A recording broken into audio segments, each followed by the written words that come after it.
வணக்கம். மேசராசினியர்களுக்கு நிகழ்ந்து கொண்டிருக்கும் டிசம்பர் மாதம் 4ஆம் தேதி முதல் 11ஆம் தேதி வரை உள்ள அடுத்த 7 நாட்கள் மிக மிக சக்தி வாய்ந்த இந்த இருவரால் உங்களுக்கு அடுத்த 7 நாட்களில் இவை கிடைத்தே தீரும். யாராலும் தடுக்க இயலாது. அந்த வகையில் இந்த டிசம்பர் மாதம் 4ஆம் தேதி முதல் 11ஆம் தேதி வரை உள்ள இந்த அடுத்த 7 நாட்கள் மேசராசினியர்களுக்கு என்ன மாதிரியான நன்மைகள் எல்லாம் ஏற்பட இருக்கு, கிரக நிலைகளின் ரீதியாக அமையிருக்கும் சாதகங்கள் என்ன, பாதகங்கள் என்ன, மேலும் என்ன மாதிரியான முன்னேற்றங்கள் எல்லாம் உங்களுடைய வாழ்வில் ஏற்பட இருக்குது, குறிப்பா இத்தருணங்கள்ல கிரகங்களுடைய சஞ்சார நிலைகள் என்ன என்று பார்க்கும்போது ரிஷபத்தில் குரு பகவான், அக்ரகதியிலும் கடகத்தில் செவ்வாய் நீச்சம் பெற்றும், கன்னியில் கேதுவும், விருச்சகத்தில் சூரியன், புதன், மகர ராசியில் சுக்கிரன், கும்பத்தில் சனி பகவான், மீனத்தில் ராகு என இந்த கிரகங்களுடைய சஞ்சார நிலைகளின் காரணமாக மேசராசினியர்களுடைய வாழ்வில் குடும்ப சூழ்நிலை ரீதியாக உத்தியோகம், தொழில், வியாபாரம், கலைத்துறை, அரசியல் துறை, மாணவ மாணவிகள், விவசாய துறையினர், பெண்மணிகள் என அனைவருக்குமே என்ன மாதிரியான நன்மைகள் எல்லாம் ஏற்பட இருக்கு என்பது குறித்தான முழுமையான பதிவு தான் இந்த வீடியோல நம்ம விரிவா பார்க்க போகிறோம். அந்த வகையில இந்த அடுத்த 7 நாட்கள் மேசராசினியர்களுடைய வாழ்வில் குடும்ப சூழ்நிலை ரீதியாக என்ன மாதிரியான நன்மைகள் எல்லாம் ஏற்பட இருக்கு என்று பார்க்கும்போது இந்த வாரத்தை பொறுத்த வரைக்கும் உங்களுடைய ராசிக்கு 6இல் உள்ள கேது, 11இல் உள்ள சனி,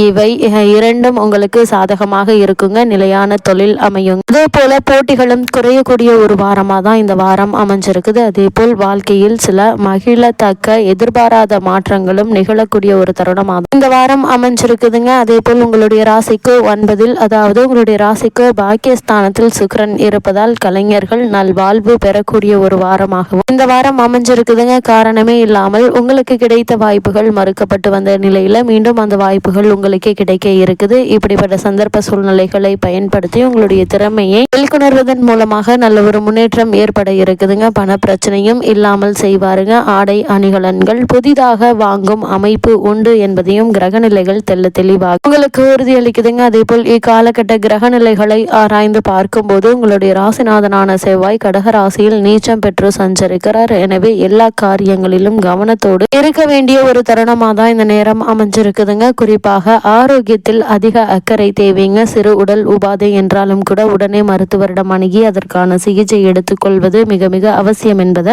கிரகங்களுடைய சஞ்சார நிலைகள் மீண்டும் மீண்டும் அறிவுறுத்துதுங்க. மருத்துவ செலவுகளும் மற்ற வழிகளில் வீண் விரயங்களும் ஏற்படலாங்க. அதே போல திட்டமிட்ட காரியங்களை செயல்படுத்துவதில் பிரச்சனைகள் வரலாம். எதையும் யோசித்து செய்வது நல்லதுங்க. பொருளாதாரத்தை பொறுத்த வரைக்கும் வரவு என்பது திருப்திகரமாக இருக்குங்க. பணப்பற்றாக்குறை ஏற்படுவதற்கான வாய்ப்புகள் இல்லை என்றாலும் கூட செலவுகள் என்பது இருமடங்காக இருப்பதற்கான வாய்ப்புகள் இருக்கு. தேவையில்லாத வீண் விரய செலவுகளை குறைத்துக் கொள்வது மிக மிக நல்லது என்பதை கிரகநிலைகள் மீண்டும் மீண்டும் அறிவுறுத்துதுங்க. அதே போல் இந்த வாரம் முழுவதுமே குரு பகவான் ரிஷபராசியில் வக்ரகதியில் சஞ்சரிக்கிறார். அதாவது ரிஷபராசியில் சஞ்சரிக்கும் குரு பகவான் இந்த வாரம் முழுவதும் வக்ரம் பெற்றே சஞ்சரிக்கிறாருங்க. உங்களுடைய ராசிக்கு 9, 12க்கு அதிபதியானவர் குரு பகவான், விரையாதிபதியான அவர் வக்ரம் பெறுவது என்பது நன்மை என்றுதாங்க சொல்ல வேண்டும். என்றாலும் பாக்கியஸ்தான அதிபதியாகவும் அவர் விளங்குவதால ஒரு சில காரியங்களில் தடை தாமதம் வரத்தாங்க செய்யும். பெற்றோருடைய உடல் நலன்ல கவனமாக இருப்பது நல்லது. பெற்றோர்களுக்கும் கூட சிறு உடல் உபாதை என்றாலும் கூட உடனே மருத்துவரிடம் அணுகி அதற்கான சிகிச்சை எடுத்துக்கொள்வது அவசியங்க. அவர்களை பிறகு பார்த்து கொள்ளலாம் என்று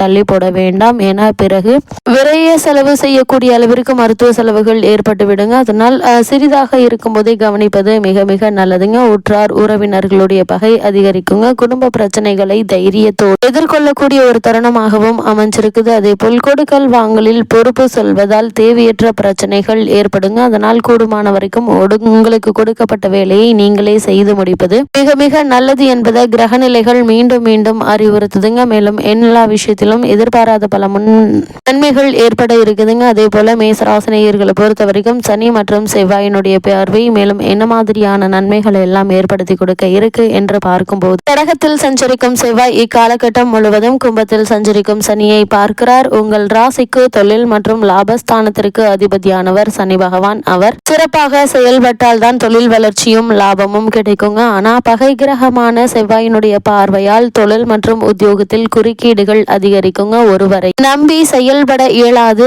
தான் உண்டு தன்னுடைய வேலை உண்டு என்று இருக்க வேண்டிய நிர்பந்தம் உருவாகுங்க. தன்னம்பிக்கை மட்டுமல்லாது தெய்வ நம்பிக்கையும் அதிக தேவைப்படக்கூடிய ஒரு நேரமாக இக்காலகட்டம் அமைஞ்சிருக்குதுங்க. பண விஷயத்துல கொஞ்சம் கவனமாக இருங்க. கொடுக்கல் வாங்கலில் அதிக கவனத்தோடும் எச்சரிக்கையோடும் கவனத்தோடும் இருப்பது மிக மிக அவசியம் என்பதை கிரக நிலைகள் மீண்டும் மீண்டும் உங்களுக்கு அறிவுறுத்தது. அதே போல கடகராசியில் செவ்வாய் நீச்சம் பெற்று இருக்கிறார். அதாவது கடகராசியில் சஞ்சரிக்கும் செவ்வாய் இந்த வாரம் முழுவதுமே நீச்சம் பெற்றே சஞ்சரிக்கிறாருங்க. எனவே உங்களுடைய ராசிநாதன் செவ்வாய் வலிமை இழந்து சஞ்சரிக்கிறார். இதனால் சில நன்மைகள் உண்டு, சில தீமைகளும் உண்டுங்க. குறிப்பா உடல் நலன்ல கவனம் தேவை. தைரியமும் தன்னம்பிக்கையும் குறையுங்க. இடம் பூமியால் பிரச்சனைகள் வருவதற்கான வாய்ப்புகள் இருக்கு. அதனால் இடம் வாங்குவது சம்பந்தமான முயற்சிகளை மேற்கொண்டு வரும் மேசராசினியர்கள் கவனமாக இருப்பது நல்லதுங்க. அதே உபயோகப்படுத்திக் கொள்ள முடியாமல் போகலாம். பழைய குடும்ப பிரச்சனைகள் மீண்டும் தலை தூக்குங்க. இது மாதிரியான நேரங்களில் நீங்கள் பொறுமையாகவும் நிதானமாகவும் இருப்பது மிக மிக அவசியங்க. அதே போல நீச்சம் பெற்ற செவ்வாய் வக்ரமும் பெறுகிறார். அதாவது கடகராசியில் நீச்சம் பெற்று சஞ்சரித்துக் கொண்டிருக்கும் செவ்வாய் தருணங்கள்ல வக்ரம் பெற்று சஞ்சரிக்கிறாருங்க இந்த வாரத்துல. அதாவது செவ்வாய் உங்களுடைய ராசிநாதன் மட்டுமல்லாது அஷ்டமாதிபதியும் விளங்குபவர். அவர் வக்ரம் பெறுவது இந்த நேரத்தில் சில இடர்பாடுகள் நீங்குங்க. நீண்ட நாட்களாக கைகூடாத காரியங்கள் கூட தற்போது கைகூடுங்க. கடன் சுமை குறைய புதிய யுக்திகளை கையாள்வீங்க. உடன்பிறப்புகள் உதவி கிடைத்து மகிழ இருக்கீங்க. அதே போல இடமாற்றம் இனிமை தரும் விதத்தில் அமையக்கூடிய ஒரு தருணமா அமைஞ்சிருக்குது. இந்த வாரத்தை பொறுத்த வரைக்கும் மகர ராசியில் சுக்கிரன் சஞ்சரிக்கிறார். அதாவது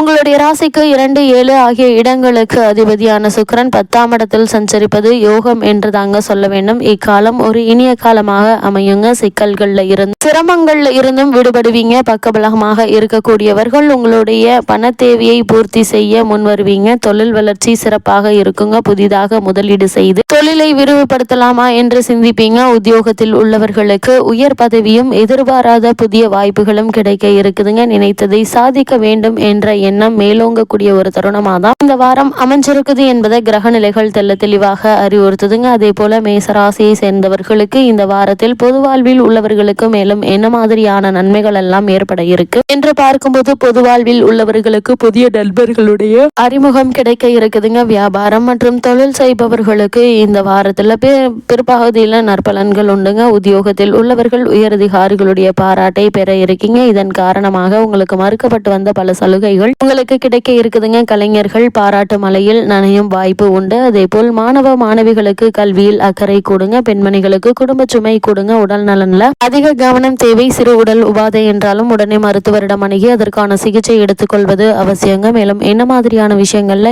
அதிக கவனம் தேவை என்று பார்க்கும்போது பிறரை நம்பி எதிலும் கால் வைக்க வேண்டாங்க. மருத்துவ செலவுகள் அதிகரிக்குங்க. சனி செவ்வாயினுடைய பார்வை அவ்வளவு சிறப்பானதல்லங்க. தடைகள் இருக்குங்க. ராசி அதிபதி நீச்சம் அடைந்திருந்தாலும் உடல் நலன்ல மனநலன்லையும் அக்கறை தேவைங்க. அலைச்சல்களை குறைத்துக் கொள்வது மிக மிக நல்லது. இந்த வாரத்தை பொறுத்த வரைக்கும் கிரக நிலைகளின் ரீதியாக கூறப்படும் பரிகாரம் என்ன என்று பார்க்கும்போது செவ்வாய்க்கிழமை முருகப்பெருமானை வணங்கி வாருங்கள். எண்ணற்ற நன்மைகள் உங்களுடைய வாழ்வில் ஏற்படும்.